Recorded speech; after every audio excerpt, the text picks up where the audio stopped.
Tjá,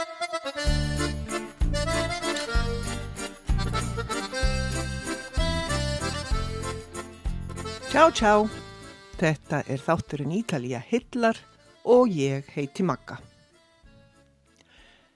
Það snemma morguns. Sólin rétt að byrja að lýsa upp fjalltoppana og kaffihúsin eru enn að stilla út stólunum.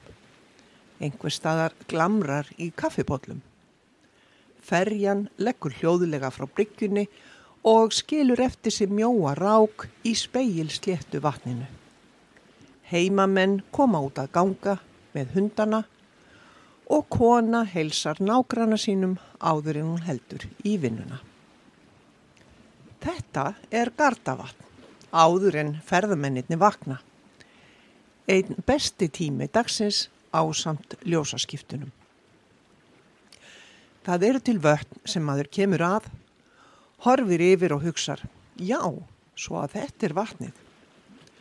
Og svo það Gardavatn. Þar stendur þú á bakkanum með gyrnilegan kúluís í annari hendinni og myndavél í hinni og horfir á pálmatré sem vagga í gólunni, snævi þakta alpatinda í bakgrunni og spyr þig hvort Ítalir hafi einfallega ákveðið að setja allar fallegustu hugmyndir sínar á einn stað.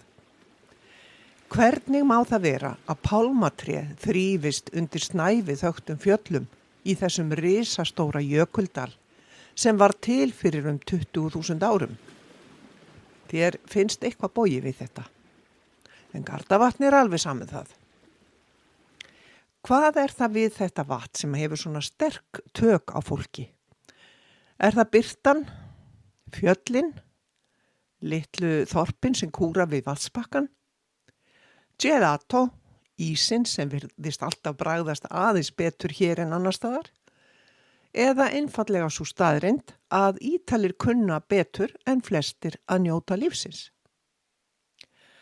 Ég veit það ekki, en eitt veit ég, það svolítið varasamt að heimsækja Gardavatn. Ekki vegna þess að þar séu krókódílar, eldgos eða vasaþjófar á hverju horni. Heldur vegna þess að þegar þú nýkomin heim aftur, byrjar þú fljótlega að hugsa, kannski ég ætti nú bara að skella mér aftur næsta sumar. Eða að þú ferð að skoða ítalskar fasteignaauglýsingar. Og áður en þú veist af, ertu búin að opna Google Maps, farin að skoða flug og velta fyrir þér í hvaða þorpi væri gaman að gista næst, nú eða búa. Það nefnilega eitthvað sérstakt við Gardavatn. Þetta jú stærsta stöðuvatn Ítalíu, en það lítur stundum út eins og fjörður í Noregi. Stundum eins og svissneskt fjallavatn og stundum eins og lítil sneið af Miðjarðarhafinu. Það næstum eins og náttúran hafi ákveðið að halda samkeppni fallegasta landslag Evrópu. En hvar í ósköpunum Gardavatn? Gardavatnið liggur á Norður Ítalíu, mitt á milli Alpafjallana og sléttana sem teygja sig suður í átt að Milano og Feneyjum. Fyrir okkur Íslendinga hefst ferðin yfirleitt með flugi til Verona eða Milano og síðan ekið til Gardavatns. Landslagið breytist smám saman. Vínakrarnir verða fleiri, loftið verður tærara og fjöllin byrja að rísa við sjóndeildarhringinn. Svo gerist undrið. Eftir tiltekna beygju á veginum opnast allt í einu útsýni yfir vatnið. Þetta fyrsta augnablik alltaf jafnt sérstakt. Vatnið liggur þarna djúpblátt milli fjallana eins og það hafi beðið eftir gestum sínum. Þú býst við stöðuvatni, en það sem blasir við minnir frekar á haf með fjöllum sem rísa beint upp úr vatninu og litlum bæjum sem virðast hanga utan í hlíðunum. Og þá skilur maður af hverju svo margir verða ástfangnir af þessum stað. Gardavatnið 50 kílómetra langt, svona eins og vegalengdin frá Reykjavík til Hveragerðis og á breiðasta stað tæplega 17 kílómetrar á breidd. Það sem kemur flestum á óvart að þetta fallega vatn svo djúpt að botninn liggur hundruðum metra undir sjávarmáli. Þú siglir út á spegilslétt vatnið og gerir þér trúlega enga grein fyrir því að undir bátnum gæti næstum því staðið Hallgrímskirkja á hvolfi. Undir yfirborði vatnsins að finna leifar af fornum rómverskum höfnum, gamlar bryggjur og fjölmörg skipsflök. Þótt margt af þessu sé friðlýst og ekki opið fyrir almenning að skoða, sýnir það að vatnið hefur verið mikilvæg samgönguleið í árþúsundir. En stærð vatnsins segir ekki alla söguna.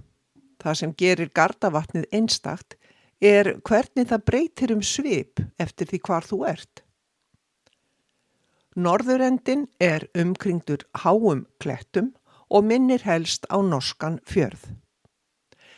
Eftir því sem sunnar dregur, opnast landslagið, loftslagið verður hlýrra og allt í einu eru pálmatré, ólífutré og sítrónugarðar orðnir hluti af myndinni. Það næstum ótrúlegt að þetta sé sama vatnið og það einmitt það sem heillar mest. Á örfárra kílómetra ferðalagi finnur maður fyrir tveimur ólíkum heimum, annars vegar krafti Alpanna og hins vegar hlýju Miðjarðarhafsins. Kannski það þess vegna sem fólki líður svo vel hér. Það auðvelt að horfa yfir Gardavatnið og halda að það hafi alltaf verið þarna. Eins og það hafi einfallega ákveðið að vera fallegasta vatn Ítalíu. En sagan miklu dramatískari en svo. Til að skilja Gardavatnið þurfum við nefnilega að fara ótrúlega langt aftur í tíman. Ekki 100 ár, ekki 1000, heldur 20.000 ára. Á þeim tíma leit Evrópa allt öðruvísi út. Ísöldin ríkti. Þegar þú situr á kaffihúsi við vatnið og horfir á seglbátana líða hljóðlega hjá, erfitt að ímynda sér að allt þetta hafi byrjað með jökli sem var 1000 metra þykkur. Risavaxinn jökull lá yfir þessum hluta Alpanna. Hann hreyfðist svo hægt að enginn hefði tekið eftir því á einum degi, en ár eftir ár, öld eftir öld og árþúsund eftir árþúsund hélt hann áfram ferð sinni. Og jöklar furðuleg fyrirbæri. Við Íslendingar ættum að þekkja það. Þeir virðast kyrrir, en þeir alltaf á ferðinni. Undir ísnum var grjót og klettar sem virkuðu eins og risastór sandpappír. Smátt og smátt slípaði jökullinn fjallshlíðarnar, braut niður bergið og mokaði því til hliðar. Þegar loftslagið fór loks að hlýna fyrir 15.000 árum, byrjaði jökullinn að hopa. Ísinn bráðnaði hægt og rólega og skildi eftir sig gríðarstóra dæld sem fylltist af tæru jökulvatni. Þannig myndaðist Gardavatnið. En ef þú skoðar landslagið vel, sérðu að jökullinn kvaddi ekki án þess að skilja eftir sig ummerki. Eftir urðu ávalar hæðir, grjót sem ferðaðist langar leiðir með ísnum og langir dalir sem síðar urðu heimili bæja, víngarða og ólífulunda. Og þó að Ísland og Norður Ítalía séu ólík á svo margan hátt, þá eiga þau sameiginlegan gamlan vin sem jökullinn. Kannski það einmitt ástæðan fyrir því að okkur Íslendingum finnst Gardavatnið oft svo undarlega kunnuglegt. Við þekkjum handbragð jökulsins. Við höfum bara aldrei áður séð hann umkringdan pálmatrjám. Ef þú dvelur nokkra daga við Gardavatnið, ferðu fljótlega að taka eftir svo litlu skrýtnu. Loftið alltaf á hreyfingu. Á morgnana vatnið oft spegilslétt. Það eins og einhver hafi strokið yfir yfirborðið með pensli. Bátarnir speglast fullkomlega og fjöllin virðast tvöfaldast. En svo líður á daginn og allt í einu vaknar vindurinn. Í fyrstu tekur maður varla eftir honum. Kannski blaktir servéttan á borðinu á kaffihúsinu. Síðan fara seglbátarnir að lyfta seglum. Brimbretta fólkið brosir út í annað, en heimamenn líta varla upp úr espressobollanum. Þeir vita hvað að gerast. Gardavatnið er nefnilega með sitt eigið veðurkerfi og á hverjum degi fer af stað svolítil samvinna milli vatnsins og Alpafjallana. Á nóttunni streymir kalt loft niður af fjöllunum og yfir vatnið. En þegar sólin byrjar að hita hlíðarnar snýst leikurinn við. Hlýtt loftið rís upp, kaldara loft streymir inn yfir vatnið og vindurinn tekur við sér.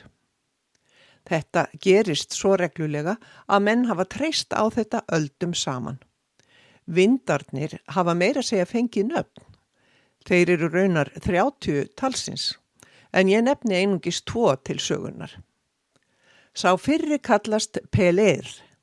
Hann kemur að morgni úr norðri, svalur og ákveðinn. Seinni vindurinn heitir Ora.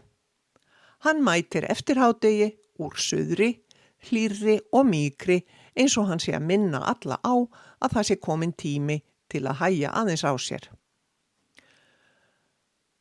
Á Ítalíu getur margt tekið sinn tíma. Lestin, rútan, reikningurinn á veitingastaðnum, en vindurinn, hann mætir næstum alltaf á réttum tíma. Kannski er það þess vegna sem að Gardavatnið er orðið eins konar paradís fyrir siglinga og brimbretta fólk allstaðar að úr heiminum. Það er fátt betra en að geta treyst því að náttúran standi við sitt.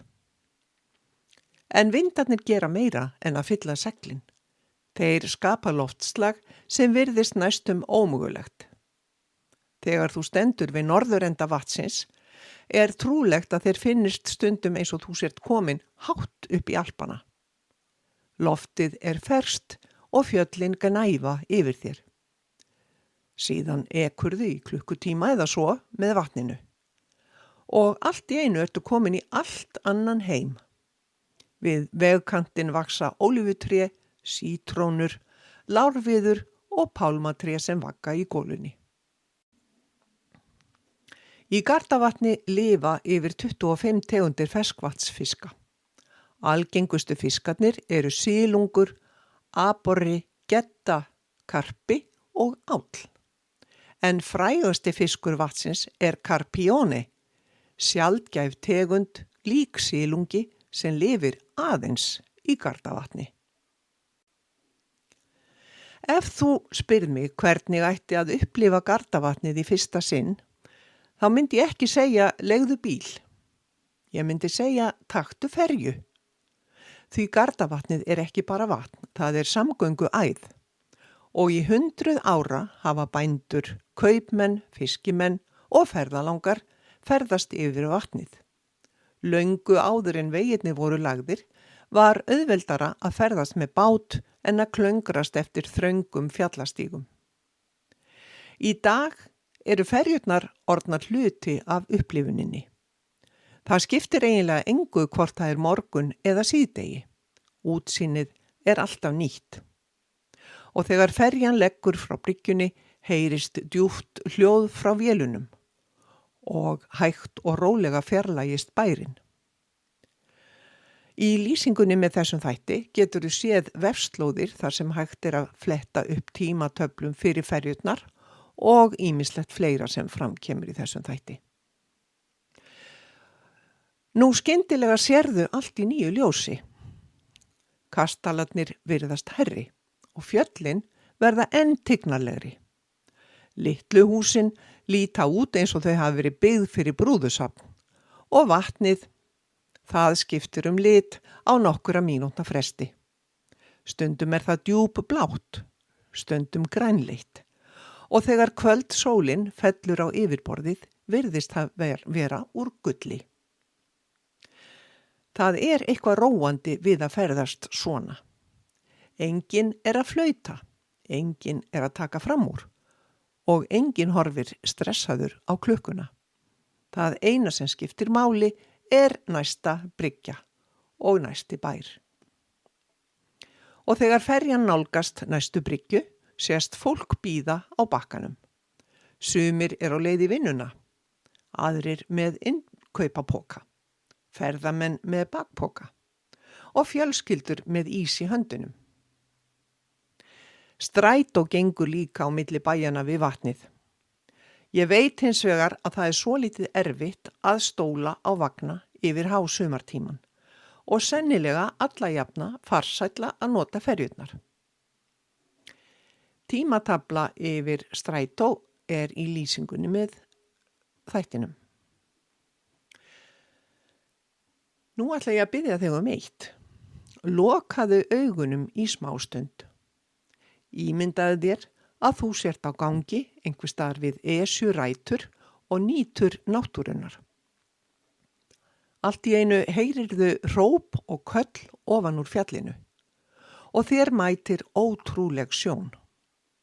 Þú sérð nokkur skip á leið niður fjallið ásamt fjölda uxa og manna sem halda í kaðla og hrópa sín á milli. Þetta ekki líkleg sjón eða trúleg, ég veit það, en bíddu við. Ímyndaðu þér að nú sé árið 1439. Það stríð. Lýðveldið Feneyjar á í harðri baráttu við hertogadæmið Milano yfirráð á Norður-Ítalíu. Gardavatnið skiptir þar miklu máli. Sá sem ræður vatninu getur flutt hermenn, vistir og vopn mun hraðar en andstæðingurinn.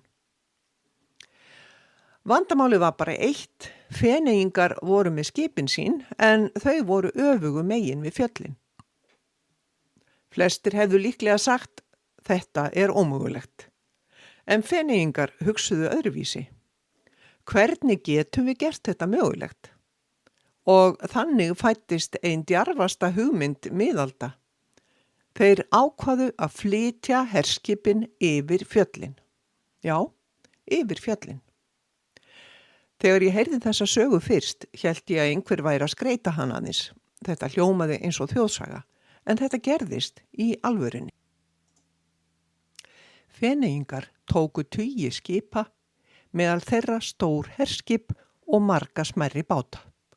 Drógu þau upp úr ánni Adige, yfir hæðir og kletta, með hjálp hundruða uxa, trjábola, kaðla og með ótrúlegri útsjónarsemi. 20 kílómetra leið. Ímyndaðu þér hávaðan. Uxarnir puða, kaðlarnir stynja undan þunganum. Skipskrokkarnir skríða hægt yfir trjádrumbana. Menn hrópa skipanir hver til annars og allt þetta gerist hátt upp í fjöllunum þar sem enginn myndi nokkur tíman búast við að sjá herskip.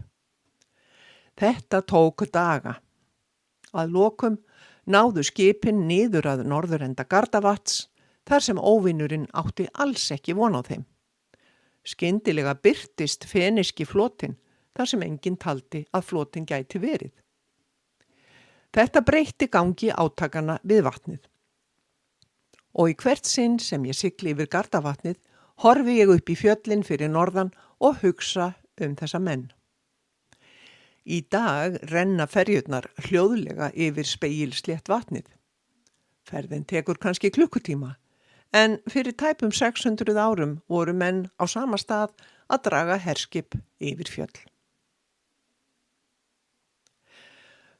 Nú langar mig að sýna þér nokkra af bæjunum við vatnið.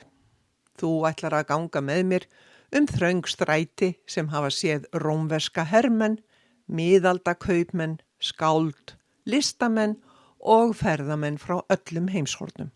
Og kannski finnum við uppáhaldsstaðinn þinn við Gardavatnið. Við byrjum syðst við vatnið í Sirmione. Bærinn stendur á mjórri tungu sem teygir sig langt út í vatnið. Til þess að komast inn í gamla bæinn þarftu að ganga yfir brú og framundan rís hinn glæsilegi Scaligero kastali sem staðið hefur vörð þarna í margar aldir. Og það næstum eins og að stíga inn í kvikmynd. Hinn volduga Scaligero fjölskylda réði ríkjum við vatnið á miðöldum og byggði nokkra kastala sem standa enn. Þú horfir upp á svalirnar, á turnana, sérð steinveggina og vatni sem glitrar allt í kring. Og svo rétt innan við miðaldakastalan finnurðu ísbúð. Svona er Ítalía. 1000 ára saga og pistasíu ís á sömu mínútunni. Svo þegar þú gengur inn í bæinn er eins og einhver hafi hægt á tímanum. Við þér blasa þröngstræti, litlar verslanir og ísbúðir sem eru blátt áfram syndsamlega tælandi og ilmur af sítrónum og kaffi sem virðist alltaf svífa yfir bænum. Það er ákveðin áhætta að kaupa sér gelato, ís, í Sirmione.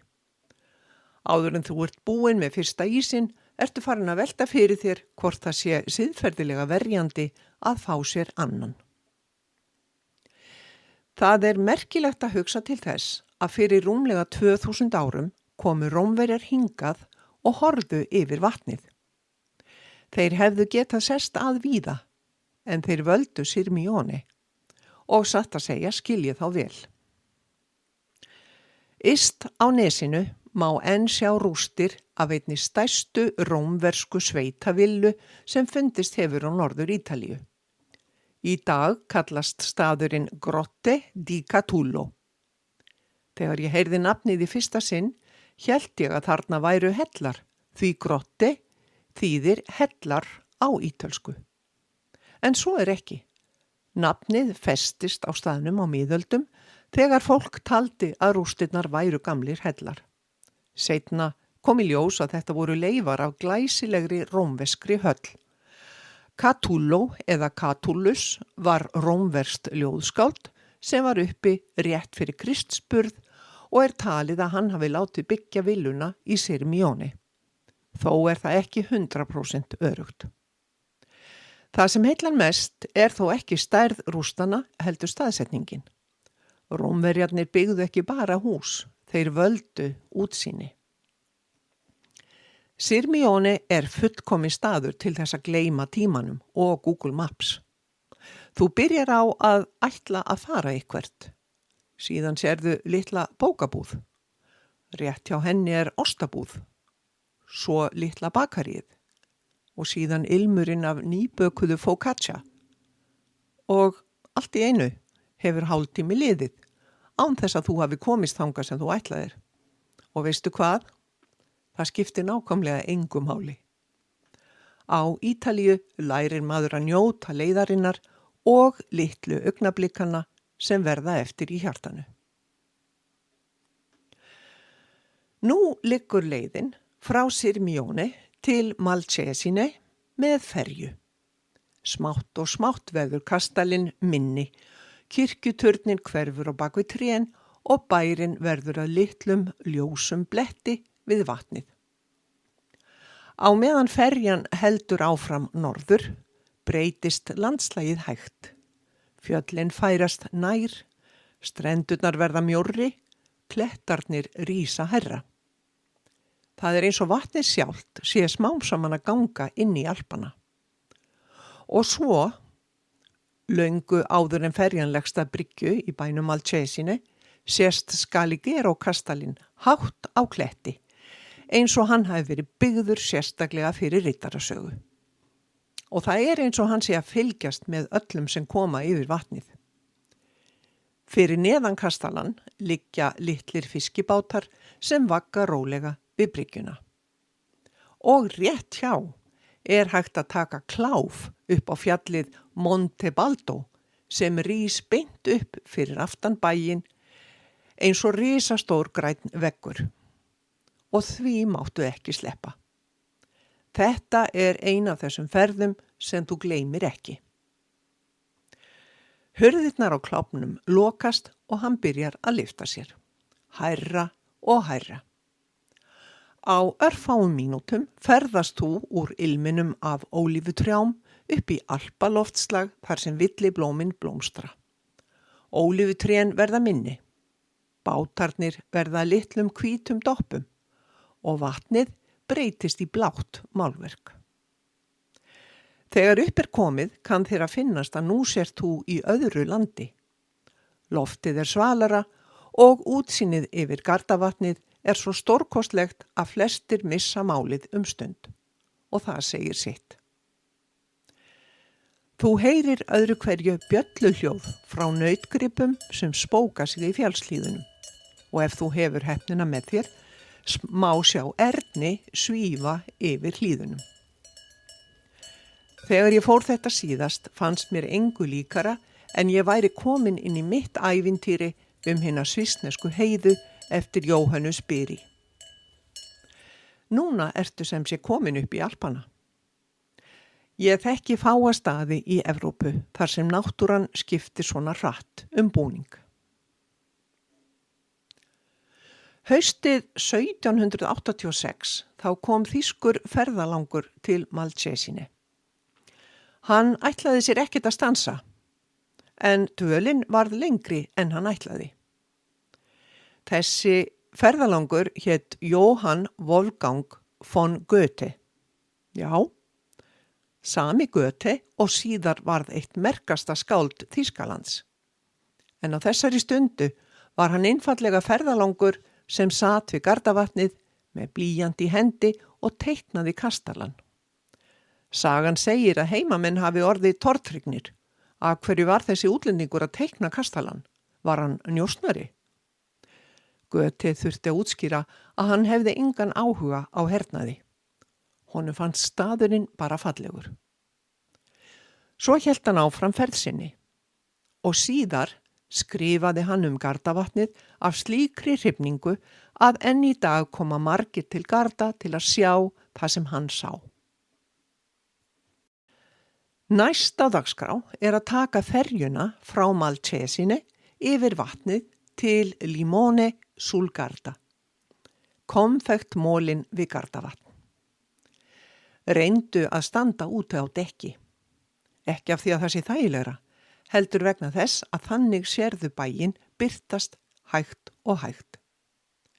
Fyrst sérðu aðeins klettana, síðan nokkur hús, svo kirkjuturn og loksins opnast allur bærinn, Limone sul Garda. Flestir hugsa strax, þarna hljóta sítrónurnar að birtast og það gera þær vissulega. En nafnið líklega eldra en sítrónuræktin sjálf. Fræðimenn telja að það sé komið af latneska orðinu limes sem merkir mörk, því hér lágu á sínum tíma landamæri milli ólíkra yfirráðasvæða. Samt hefði enginn geta fundið betra nafn.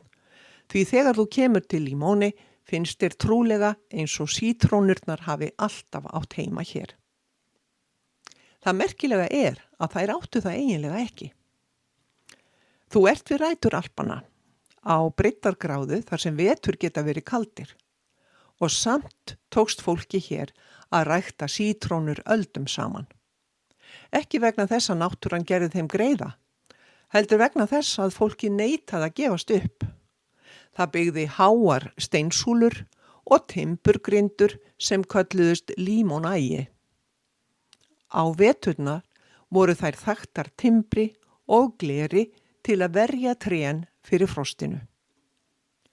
Og þegar þú gengur Limone í dag, finnurðu enn ilm af sítrónum í loftinu. Það ilmur sem verður hluti af minningunni. Bærinn undurfallegur, hvert sem litið En hann ekki bara þekktur fyrir fegurð, heldur hann heimsþekktur fyrir langlífi íbúanna. Til nokkuð sem kallað Limone-genið, en stór hluti íbúanna bera þetta gen í sér, þökk sé kærustupari nokkru sem gifti sig árið 1644 og einangrun bæjarins í gegnum aldirnar. En það eitt og sér væri nú efni í sérstakan þátt. Og enn siglir þú af stað, frá Limone til Riva del Garda. Og þegar þú ferðast norður með Gardavatninu, gerist eitthvað hægt og rólega. Vatnið verður mjórra, fjöllin hærri og loftið svalara. Það eins og maður sé smám saman að ganga inn í annan heim og svo kemur Riva del Garda. Ég held að engin ljósmynd geti undibúið þig fyrir fyrstu sýnina. Ekki vegna þess að bærinn sé stærstur, heldur vegna þess að hlutföllin virðast ekki alveg geta verið rétt. Fjöllin rísa nánast beint upp úr vatninu. Þau eru svo há að maður þarf að halla höfðinu aftur til að sjá toppana. Samt liggur bærinn þarna niðri, rólegur og notalegur. Ef Gardavatnið ætti hjarta, þá held ég að það slægi hér. Það er eitthvað sérstakt við Riva. Kannski er það breiðu torgin, kannski pálmatrén, eða fólki sem að sest niður með espresso án þess að líta stöðugt á klukkuna. Eða kannski eru það fjöllin sem að rísa svo hátt yfir bænum að manni finnst þau næstum vaka yfir honum. Ef þú skildir velja að koma akandi til Gardavats yfir Brennerskarðið, þá er Riva del Garda fyrsti suðræni staðurinn sem þú sérð. Það er ákveðin ró yfir Riva. Fólk hjólar í vinnuna, krakkar hlaupa yfir torgið, ferjan leggst að bryggju. Kirkjuklukkurnar hringja og lífið heldur áfram eins og það hefur alltaf gert. Ég skora á þig að setjast niður á kaffihúsi við torgið og horfa á lífið líða hjá. Enginn virðist vera að flýta sér. Kannski er það stærsta leyndarmál Gardavats. Það kennir manni ekki bara að ferðast, það kennir manni að hægja á sér. Riva er paradís fyrir áhuga fólkum siglingar, brimbretti, gönguferðir, hjólreiðar og klefur, enda endalausir möguleikar í boði. Það er erfitt að trúa því að í heimsstyrjöldinni fyrri kom norðurendi Gardavats mjög við sögu, enda nálægt landamærum Ítalíu og Austurríkis Ungverjaland sem þá var. Fjöllin í kring voru víggirt og hermenn börðust á einhverjum hæstu vígvöllum Evrópu. Mörg göng, virki og hernaðarvegir eru enn til og hægt að skoða þau í dag. Ég hef einungis nefnt 4 bæi af 25 bæjum sem prýða Gardavatn. Hver bær hefur sín sérkenni, enda tilheyri svæðið 3 héruðum. Það er Lombardíu, sem að stundum er kallað Langbarðaland, Veneto og Trentino Alto Adige. Sjálfsagt kannast þú við nöfn eins og Bartolino, Desenzano og jafnvel Salò við vesturströnd Gardavats. Já, sko, Salò. Hér verði ég aðeins að staldra við, sýndu mér smá þolinmæði. Gardavatnið gegndi ekki jafn áberandi hlutverki í heimsstyrjöldinni síðari og til dæmis Monte Cassino, en svæðið varð enga síður eitt mikilvægasta stjórnmála og hernaðarsvæði Ítalíu á síðustu árum stríðsins. Merkilegasta tengingin er án efa lýðveldið Salò. Eftir að Benito Mussolini var steypt af stóli í júlí 1943 og síðar bjargað úr haldi af þýskum sérsveitum, stofnaði hann nýtt fasistaríki undir vernd þýskra nasista. Þótt ríkið hafi verið kennt við bæinn Salò við vesturströnd Gardavats, var stjórnsýslan dreifð nokkra bæi við vatnið. Þess vegna má segja að Gardavatnið hafi í raun verið stjórnmálamiðja síðasta fasistaríkis Mussolinis frá 1943 til 45. Eftir vopnahlé Ítalíu við bandamenn í september 1943 náði þýski herinn hratt yfirráðum á Norður-Ítalíu. Svæðið umhverfis Gardavatnið varð mikilvæg samgöngumiðstöð, bækistöð þýskra hersveita og hluti af varnarkerfi sem átti að tefja framrás bandamanna norður eftir Ítalíu. Margir stórir vegir og járnbrautir lágu nágrennið sem gerði svæðið hernaðarlega mikilvægt. Þótt sjálft Gardavatnið hafi sloppið að mestu við stórfelldar eyðileggingar, urðu nokkrar loftarásir á samgöngumannvirki, brýr og járnbrautir í nágrenninu. Fjöllin, norðan og vestan Gardavatns buðu upp á gott skjól fyrir ítalska andspyrnumenn Partigiani. Þeir söfnuðu njósna upplýsingum, gerðu skemmdarverk á samgöngukerfum, aðstóðuðu flóttamenn og gyðinga og börðust bæði gegn þýska hernum og hersveitum lýðveldisins Saló. Á síðustu mánuðum stríðsins jukust átökin verulega og vorið 1945 hrundi stjórn Mussolinis hratt þegar bandamenn sóttu norður á bóginn. Ferðamenn sem heimsækja Gardavatnið geta enn séð ýmsar minjar frá stríðsárunum, gamlar herbúðir og mannvirki í fjöllunum, söfn sem fjalla lýðveldið Saló og andspyrnuna, skjöl og ljósmyndir í bæjarsöfnum við vatnið. En ég var að tala áðan bæina við vatnið og þó þeir séu margir ólíkir þá eiga þeir nokkra hluti sameiginlega. Eftir hádegismat hægir dagurinn á sér. Þá sólin orðin sterk og göturnar tæmast smám saman. Verslanir loka, gluggahlerar lokast á húsum. Það eins og bærinn dragi djúpt andan. Það komin tími á riposo, siestu. Og svo það kvöldgangan. Þegar kvöldatekur gerist alltaf eitthvað notalegt. Fólk byrjar að streyma út, ekki vegna þess að það sé einhver hátíð, heldur vegna þess að það kvöld. Ítalir eiga meira að segja orð yfir þetta, la passeggiata, kvöldgangan, yndislegt fyrirbæri. Fólk ekki endilega að fara eitthvað, heldur að ganga saman. Fjölskyldur ganga saman, ung pör haldast í hendur, vinkonur ganga arm í arm, ömmur íta barnavögnum, unglingarnir flissa og hlæja, eldri herrar ganga hægt með hendur fyrir aftan bak og ræða málefni dagsins af mikilli alvöru. Allir virðast eiga tíma.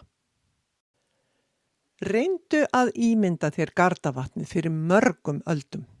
Engir bílar, engar ferjur, engin kaffihús, bara vatnið, vindurinn og kirkjuklukkurnar. Þær sögðu fólki hvenar dagurinn hófst, hvenar messa var, hvenar hætta var á ferðum. Þær voru eins konar útvarpsstöð miðalda. En svo komu stundir þegar bjöllurnar þögnuðu. Þá vissi fólk að eitthvað var að, kannski óveður, kannski innrás, kannski sorg. Það auðvelt fyrir okkur að gleyma því hversu miklu máli hljóð skiptu áður fyrr. Í dag tökum við síman upp úr vasanum en áður fyrr hlustaði fólk á vindinn, á vatnið og á klukkurnar. Það fallegt að hugsa til þess að sama hljóðið sem ferðamaður heyrir í dag hefur fylgt fólki hér í margar aldir. Klukkurnar segja okkur enn að tíminn líður, en þær minna okkur líka á að við erum aðeins lítið augnablik í miklu lengri sögu. Gardavatn ríkt af heillandi sögum. Sagan segir að guðinn Benakus, sem reyndar fornt nafn vatnsins, hafi orðið ástfanginn af dís nokkuri en grimmur galdramaður stóð í vegi fyrir þeim.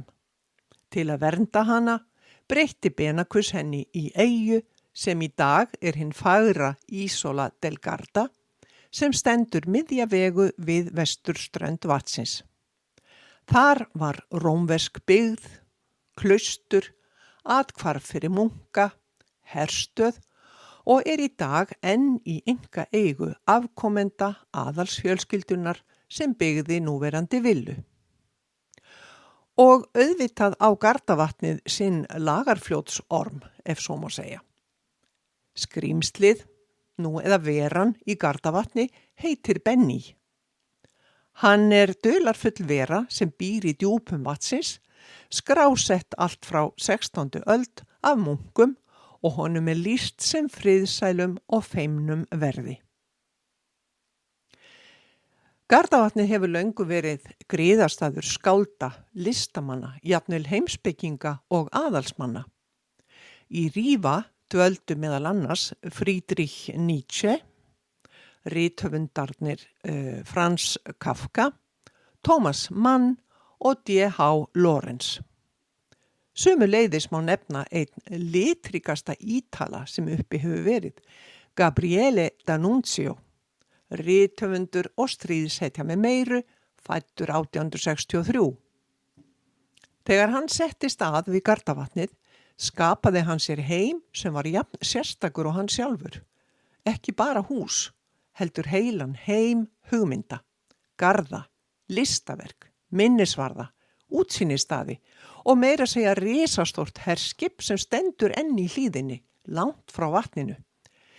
Il Vittoriale er heitið á safni sem hægt að heimsækja við bæinn Gardone Riviera við vesturströnd Gardavats. Flest þekkjum við nafnið Maria Callas sem við tengjum jú við óperuheiminn, stór svið og lófaklapp. En í Sirmione fann Callas kyrrð og ró þar sem hún gat hvílst. Villa Callas er enn að finna í Sirmione. Matur við Gardavatn er svolítið bland í poka, undir áhrifum frá Norður Ítalíu, Ölpunum og Miðjarðarhafinu. Helstu sérréttir eru meðal annars ferskvatsfiskur eins og carpione, fiskurinn sem finnst eingöngu í Gardavatni, og coregone. Einnig bragðmikið carne salata, sem er marinerað nautakjöt, og polenta carbonara. Þessi nöfn finnurðu í lýsingunni með þættinum. Paraðu þessa rétti saman við staðbundna Garda DOP ólífuolíu og þekkt vín eins og Lugana og Bardolino. Þess má geta að extra vergine ólífuolían frá Gardavatninu er meðal nyrstu ólífuolía sem framleiddar eru í Evrópu og hæðirnar í kringum vatnið gefa af sér framúrskarandi vín sem henta fullkomlega með sér réttum héraðsins. Sítrónur eru áberandi í eftirréttum, sjávarréttum og heimatilbúnu limoncello. En nú langar mig að segja þér frá mínu uppáhalds. Það eru oftast vikulegir útimarkaðir í flestum bæjum við Gardavatnið, eins og raunar út alla Ítalíu. Þetta eru markaðir sem hefjast mjög snemma 7:00 og loka hádegið í kringum 12:30 til 13. Þarna er bæði fatnaður og skótau í boði. Sælkeravörur svo sem ostar og pilsur og kjötborð, steiktur fiskur, grillaður kjúklingur og aðrir ljúffengir og tilbúnir réttir. Á markaðinum hittir þú Ítalíu eins og hún er. Þar eru engar sviðsetningar, engin leikmynd og bóndinn sem selur ostinn hefur oft búið hann til sjálfur. Konan sem býður þér að smakka ferskjurnar vill í alvörunni vita hvaða tegundir finnst betri. Við hliðina stendur mögulega maður sem hefur líklega selt ólífur á sama stað í 30 ár. Það er einstaklega gaman að rölta þessa markaði, horfa á heimafólk sem á sér sína uppáhaldsbása og hlusta á sölumenn hrópa og auglýsa vörur sínar. Í lýsingunum með þættinum getur þú séð vefslóð sem leiðbeinir hvenar markaðir eru í hverjum bæ. Nú á auðvitað berðu töskuna eða bakpokan framan á þér og höndina þar á. Ef þú ert á leið til Gardavats, ættir það skoða vel hvort ekki er að finna einhverjar þorpshátíðir við vatnið á sama tíma. Það er afar skemmtileg upplifun og tilvalin leið til að kynnast Gardavatni. Allt árið kring standa þorpin við vatnið fyrir viðburðum sem yfirleitt tengjast mat, víni, verndardýrlingi staðarins eða hefðum sem hafa gengið í arf, kynslóð fram af kynslóð. Þessar hátíðir eru kallaðar sagre í fleirtölu en sagra í eintölu. Þær eru að finna við allar 3 strendur vatsins. Þær verða tíðari frá maí, ná hámarki við sumamánuðina og leiða gesti áfram inn í vínberjateymsluna, uppskerutíma nýrrar ólífuolíu og jólamarkaðina. Ef þú veist hvernig þessar hátíðir virka, hvenær þær eru haldnar og hverjum að búast við, verður auðveldar að velja þær sem henta best fyrir heimsókn þína.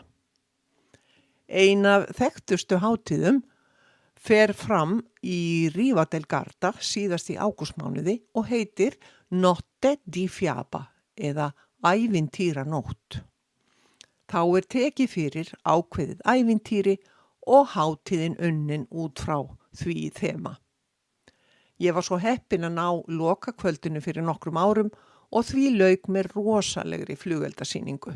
Stemningin var frábær og þetta var mikil upplifun að sjá. Og að lokum mögulegar skoðunarferðir frá Gardavatni. Ef þú dvelur við Gardavatn og langar til að fara í einhverja dagsferðir, þá eru hér nokkrar hugmyndir. Ef þú vilt fara til Feneyja, tekur það 2,5 klukkustund að minnsta kosti að aka þangað frá Riva. Og til Verona er 1,5 tíma akstur frá Riva ef hraðbrautin er tekin. Lago di Ledro er afskaplega fallegt vatn í 700 metra hæð vestanmegin við Riva. Þar er yfirleitt ekki eins margt fólk og niðri við Garda, hægt að njóta sólar, fara út á vatnið á hjólabátum, fara í göngutúra og margt fleira. Og svo er upplagt að fá sér pizzu á veitingastað sem heitir Franco e Adriana á stað sem heitir Pieve di Ledro. Skemmtigarðurinn Gardaland stendur sunnan við Gardavatnið og tekur aðeins klukkustund og korter að aka þangað frá Riva del Garda ef hraðbrautin er rekin. Arco er lítið þorp sem stendur í hlíðinni fyrir ofan Riva del Garda. Tákn bæjarins er klettahamarinn með rústum turnsins Torre di Arco, miðaldakastala sem stendur í 273 metra hæð og þangað er hægt að ganga frá Riva eftir fleiri en einum stíg í gegnum ólífuakra. Og ef þú vilt fara í vínsmökkun, þá man ég eftir einum ágætum vínbúgarði sem heitir Madonna delle Vittorie, rétt hjá þorpinu Arco. Svo ætla ég að ítreka að öll nöfn og verslóðir má finna í lýsingum á þættinum. Vonandi hefur orðið einhvers vísari Gardavatnið eftir þessa yfirferð. Eitt er víst, þú verður ekki fyrir vonbrigðum með staðarvalið. Svo bið ég að heilsa Benny, vatnaverunni Dularfullu, ef þú skildir eiga leið bráðlega þetta fallega svæði. Ciao, ciao, a presto!